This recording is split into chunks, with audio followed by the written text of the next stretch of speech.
Bien, señores, se habla mucho de inflación el año entero.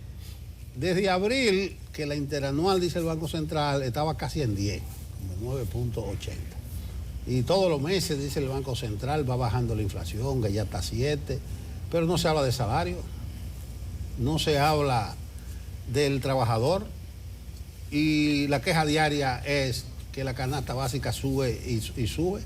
Vamos a hablar de salario, vamos a hablar de precio. Vamos a hablar de la clase trabajadora con Rafael Pepe Abreu, presidente de la Confederación Nacional de la Unidad Sindical, sindicalista de vieja data. Pepe, buenos días. Encantado, Nelson, estar con ustedes, Yulisa, Héctor. Muy bien, y sobre todo hablar de un tema que en este momento está en el debate precisamente. Bueno, Pepe, te invitamos porque ustedes, en días recientes, las centrales sindicales, hicieron una propuesta de un 35% de aumento salarial. Vamos a ver si eso se corresponde con la realidad. Pero además, tú decías, y me llamó la atención, que los salarios aquí no se indexan, no hay indexación. Y que si hubiera indexación, dices tú, los exentos de los impuestos serían más de 40,000 pesos. Explícanos esas dos cosas. ¿Por qué un 35 cuando ustedes saben que no es verdad que le van a ceder un 35? Y eso de la indexación. Yo sé que Nelson compartiría un 35. ¿Verdad? Él dice, ustedes saben que no lo van a conseguir. La verdad es que ustedes recuerdan que en el julio del 2021 se pactó esa tarifa vigente actualmente. Eso va a cumplir los 2 años que se establecen en el Comité Nacional de Salario, ahora en julio del 2023, cumpliría los 2 años.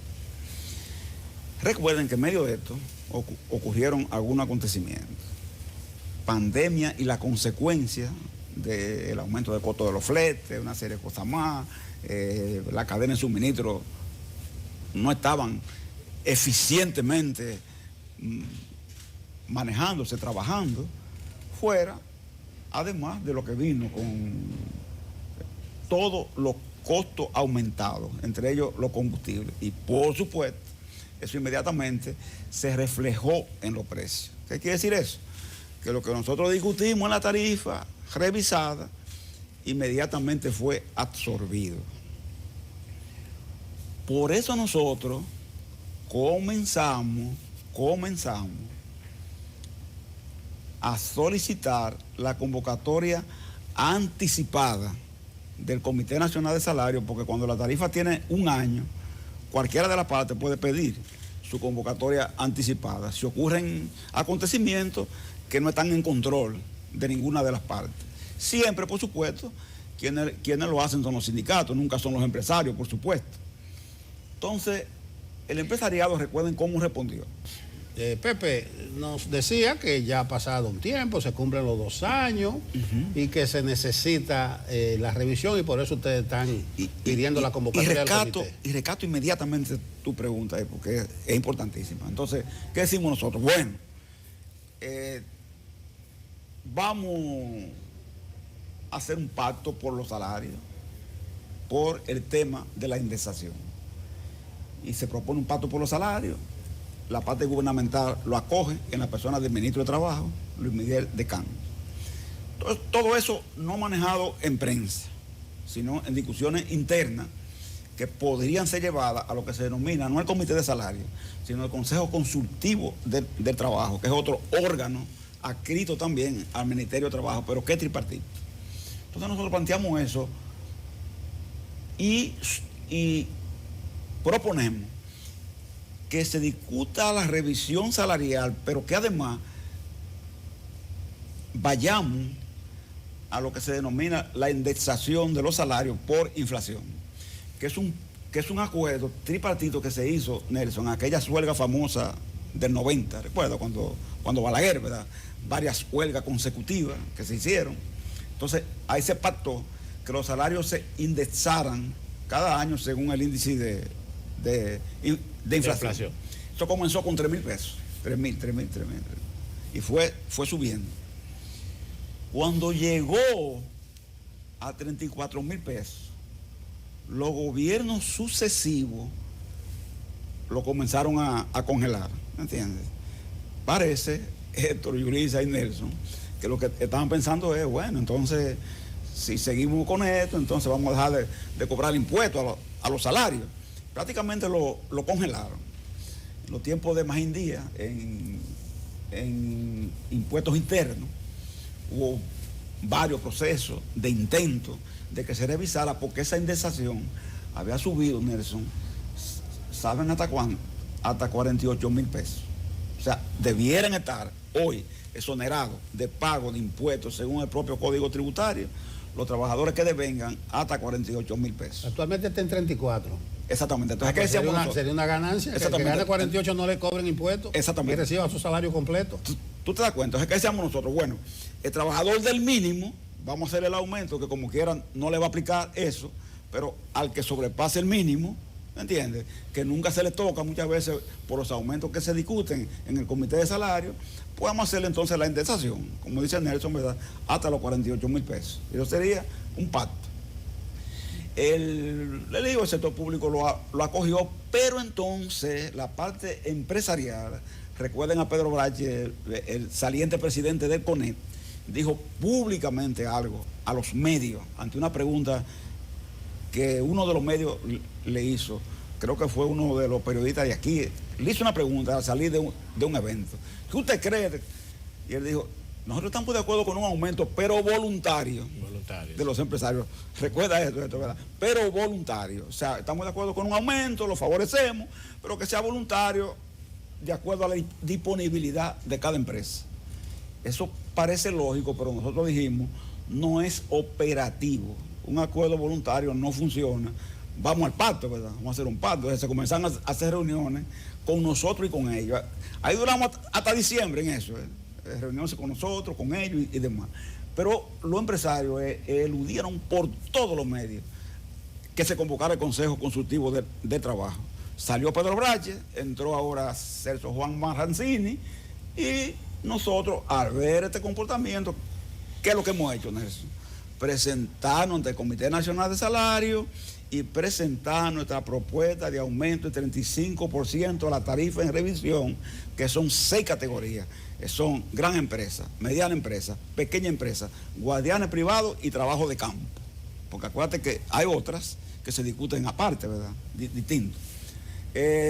Ante eso, el empresariado reaccionó diciendo que no estaba en condiciones de presentarse al comité todavía, que no había electo su delegado. Sabe que el comité se compone de los delegados de las partes. Y se presentaron mandando una carta diciendo que no habían podido elegir. Al final, después de mucho lobby con ellos, ¿verdad?, de parte de la autoridad de trabajo, decidieron nombrar su representante. Y este jueves de ahora, tenemos la primera reunión, 10 de la mañana. ¿Qué esperamos nosotros ahí? Que así como nosotros llevamos una propuesta, 35%, los empresarios también vayan con su propuesta, constituyamos el comité, se juramente la parte empresarial y comencemos el proceso para que busquemos un acuerdo ágil, con agilidad. No, como no cogemos muchas veces, que nos cogemos a veces, como me decía un empleado por ahí, 6 meses en la discusión. Y como no es retroactivo, el trabajador pierde mucho en esa espera. ¿Ya comunicaron cuál va a ser el representante del sector empresarial? Ellos dicen que el jueves en la reunión, ese día lo darán a conocer ahí quiénes son sus representantes, porque se tenían que poner de acuerdo las asociaciones empresariales. Ellos dicen que muchos de ellos estaban en vacaciones, habían transferido los mandos, ¿verdad?, los cambios que se habían hecho, y por eso necesitaron un tiempo más para el ajuste de quiénes serían los representantes. Esperamos que esta sería la primera reunión. O sea, la reunión de la semana pasada no se cuenta como una reunión oficial del Comité de Salario. Exactamente, no se cuenta porque no contó con la presencia de ellos. Por ejemplo, el comité se juramentó la parte sindical, ¿verdad?, y la parte estatal es de oficio. Entonces, sin la parte empresarial, el comité no está formalmente constituido, ¿entiendes? Entonces, sería este jueves donde ya se oficializaría la constitución del comité que está facultado ya a hacer la revisión. Hay que aclarar que esta revisión es adelantada, porque en realidad toca en julio, pero estamos procediendo a que se adelante en virtud de la situación inflacionaria que se ha creado. Pepe, usted y otros dos sindicalistas, o el señor Holguín y Arismendi, habrían dicho que los empleados públicos firmaron un traspaso a las AFP bajo subterfugios. Yo quiero que usted nos explique en qué consistió eso, cómo terminaron los empleados públicos firmando letras chiquitas sin saber en AFP que ellos no eligieron. Se dio de un lado y de otro, ¿eh? ¿Cómo fue? Eso es así. Por ejemplo, mire, cuando la ley de seguridad social se puso en boga, ¿verdad? Recordemos que comenzó por el plan de pensiones en el 2003. Recuerde que Salud entró más tarde, en el 2007, por los intereses, ¿verdad? En Salud. Pero pensiones comenzó inmediatamente en el 2003, 2001, 2003, inmediatamente. Usted sabe que fueron una serie de agentes de las AFP a reclutar personas. Entonces llamaban a cualquier persona, ¿verdad? Mire, doña, afíliese a la seguridad social, esto que aquello, etcétera, etcétera. Entonces mucha gente no sabía, la gente cogía, ¿entiende? Y firmaba ese tema.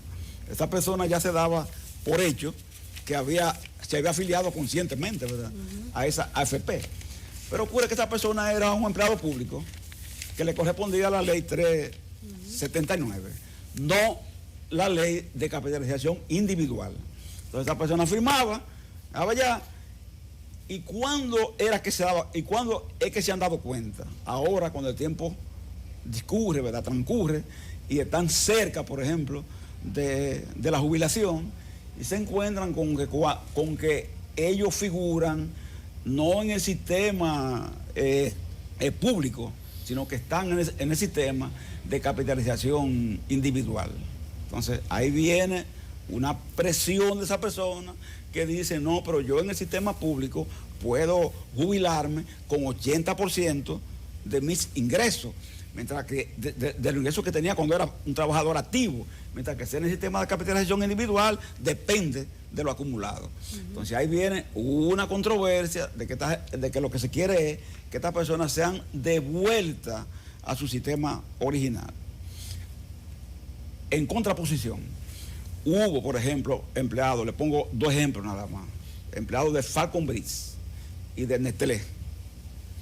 Fíjese que son dos compañías inclusive extranjeras, que ellos, siendo trabajadores del sector privado y por tanto cotizantes, por ejemplo, al viejo Instituto Dominicano de Seguros Sociales, a como le llamaba, ¿verdad?, la Caja del Seguro, repentinamente aparecen entonces como si ellos se hubiesen afiliado al sistema público. ¿Qué ocurre entonces? Que en esa afiliación, esta gente se da cuenta que la pensión, por ejemplo, por el seguro, que como ustedes saben fue traspasada al Estado, ¿entiende? A raíz de la ley, la paga Hacienda, es de solo 10,000 pesos, porque esa es la pensión mínima del Estado. Entonces, un técnico calificado, por ejemplo, de Falconbrí, que no son los trabajadores que peores viven, ¿entiendes? O de Nestlé, que tampoco son los que peores viven, ¿eh? Ellos tienen el salario más alto mínimo, por ejemplo, del país, actualmente.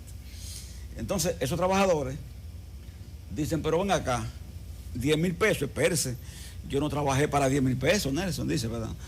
Yo trabajé y viví, coticé tantos años, 30 años, para tener una pensión de otro tipo. Entonces, ¿qué dicen ellos? Entonces yo quiero lo siguiente, que es lo que nosotros hemos estado planteando, que me reconozcan mis aportes entonces en el sistema público y, como dicen ellos, me arreglen la pensión. Yo no puedo vengar 10,000 porque yo aporté por tanto. Si no me quieren arreglar la pensión, dicen ellos, entonces a muchos les gustaría mejor esto que voy a decir último, que me devuelvan lo cotizado. Porque el sistema de AFP, aunque malo, ¿verdad?, tiene sus fallas, pero tiene la característica de que aunque sea a la mala, cuando no te garantiza la pensión está obligado a devolverte, ¿entiendes? A devolverte. Entonces, por esa razón, mucha gente exige ahora que se le devuelva su dinero. Ahí tenemos un tema que está en el Consejo de la Seguridad Social, Yulisa, a propósito de esta pregunta, a lo que no se le ha buscado solución. Nosotros estamos abogando porque en el Consejo se le busque a eso una salida que necesita, en este momento necesita, diríamos así, el entendimiento entre el sector privado por un lado y el estatal por otro, para buscar de manera definitiva una corrección a ese tema. Pepe, hay dos hechos que yo no le veo la lógica. Es el caso de la devolución de fondos de pensiones, que las centrales sindicales se oponen, a pesar de que es una demanda muy popular. Entonces, ahí no están ustedes en sintonía con los trabajadores, porque ustedes se oponen. Y en los conflictos, colegios médicos, asociaciones médicas especializadas, la ARS, a ustedes se le ve más cerca de las ARS, de su posición, que del gremio de los médicos. ¿Por qué ustedes se oponen a la devolución de los fondos de pensiones y en el conflicto Colegio Médico ARS ustedes están más con la ARS que con los médicos? Fíjate, Nelson, ese compañero que anda conmigo ahí es secretario general del sindicato de Metaldón, Ariel Acevedo. Sí, lo estamos viendo allá. Sí, anda conmigo por aquí, ¿verdad que sí? Entonces, uno dice, ¿verdad? Ahí nosotros tenemos 800 gente, trabajadores, ¿verdad? Que están ahí. Y, como tú dices, Nelson, si él se para y le pregunta a esos 800 gente que están ahí, ¿ustedes están de acuerdo que se le devuelve el 30% de su fondo? ¿Y sabe qué te van a decir? Sí, con las dos manos, ¿eh? Pero si le dicen también, ¿ustedes están de acuerdo que se le dé todo lo que ustedes tienen acumulado? Sí, también lo dirán, ¿eh? Eso es así. Esa es la humanidad. Así somos. Entonces, solo se acordarán que eso no fue correcto el día que llegue el retiro y se le diga, mire, no hay fondos suficientes para darle a usted una pensión porque ya eso le fue adelantado. Entonces, como le fue adelantado, no hay fondos suficientes. O, en virtud de que los fondos le fueron adelantados parcialmente, 30%, entonces su pensión será una pensión mínima de 7,000 pesos. Entonces usted más o menos va a estar colocado en la situación de un trabajador del viejo Seguro Social, solo que por debajo, porque el Seguro Social devenga por lo menos 10,000. Estamos hablando de los cañeros, por ejemplo. Entonces, ¿qué va a decir esa persona? Bueno, yo con eso no puedo vivir, yo voy a hacer una rebelión, lo que sea, Nelson, lo que sea. Entonces, por eso uno dice que esos movimientos, esas solicitudes que vuelven como una ola, se van, vuelven, etcétera, etcétera, aunque estén sin nada, por esa popularidad que se señala, en el fondo se convierte en una trampa contra el propio trabajador que se mete a eso. La gente que promueve eso, inclusive muchas de ellas, no son parte de este sistema, no son parte de eso. Ellos tienen su sistema garantizado. El principal promotor, por ejemplo, de eso, el honorable diputado Pedro Botello, él está regido por un sistema de la Cámara de Diputados que nada tiene que ver con eso. Ahí en esa Cámara, usted con 2 veces que pueda ser legislador, ya está pensionado. Usted sabe la pensión que recibe, ¿entiende? Entonces es distinto porque a ellos no se les ha ocurrido en su sistema plantear eso, ¿verdad? Lo plantean para los otros, no para ellos.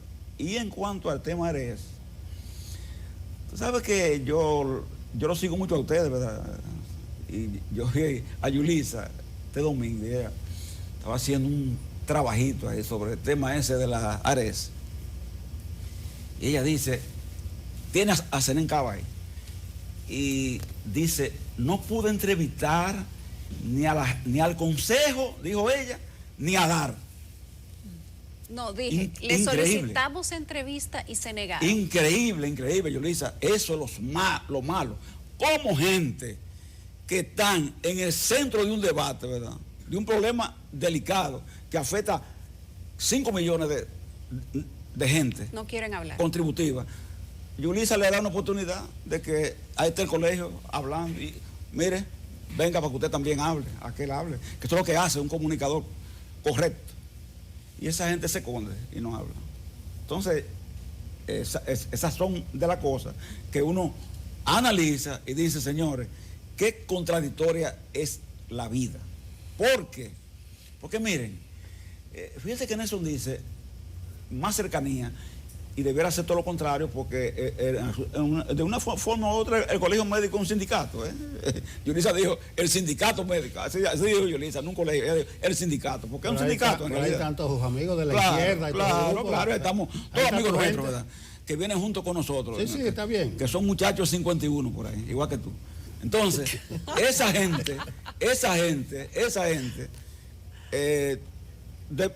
y nosotros deberíamos coincidir casi plenamente, porque muchos de los temas que ellos plantean son evidentemente atractivos para el trabajador. ¿Quién no quiere, por ejemplo, para hablarte claro, que los 8,000 pesos que se plantean anual sean acumulativos? Mire, magnífico, desearíamos todos que esos 8,000 pesos sean acumulativos. Ahora, mucha gente se pregunta, ¿verdad?, analizando el tema, si fueran acumulativos, ¿bastaría con los porcentajes que se le descuentan hoy, por ejemplo, al trabajador? ¿Entiendes? O habría que subir el monto, ¿me entiendes? Entonces, a nosotros, cuando nos hablan de subir el monto, ustedes saben que nosotros inmediatamente frenamos, ¿verdad?, cualquier intento que se busque por ese lado, como lo hacen los empresarios también, de su lado. Pero además, ¿quién no le gustaría, por ejemplo, que todas las enfermedades estén cubiertas sin pagos adicionales? Magnífico también, porque hoy, por ejemplo, tú analizas y dices, la ARS no están recibiendo los seguros.